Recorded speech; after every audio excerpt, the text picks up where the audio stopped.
तुम्ही धैर्यशील भैयाला 51,000 मताधिक्यात दिलून त्या ठिकाणी पवार साहेबांचे हात बळकट करायला पाठवलं।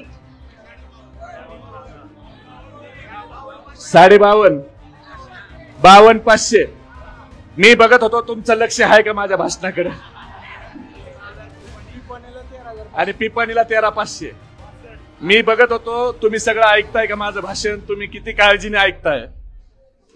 पण खरं महाराष्ट्रामध्ये एक गोष्ट महाराष्ट्राच्या लक्षात आली धैर्यशील भैया, की पुतण्या कोण पुढे जातो, जो काकाचं ऐकतो।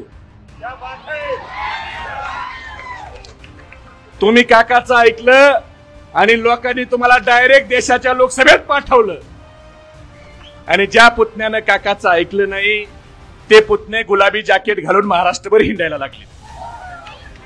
म्हणजे फरक बघा, यशस्वी पुतण्या कोण होतो। आज बऱ्याच लोकांना असं वाटायचं विजयदादा, खरं तर विजयदादाची इच्छा नव्हती पवार साहेबाला सोडायची। ज्या दिवशी शिवरत्नवर धैर्यशील भैयाचा प्रवेश झाला त्या दिवशी ताई मी बघितलं विजयदादाच्या चेहऱ्यावर जो आनंद होता की आपल्या घरात आपण परत आलोय, याचा आनंद दादाच्या चेहऱ्यावर दिसत होता। आताही ताईंनी, मी बारकाईने बघत होतो, आताही ताईंनी दर्शन घेतलं दादांचं, आणि दर्शन घेतल्यावर दादानं परत एकदा मिशीवर ताव मारला।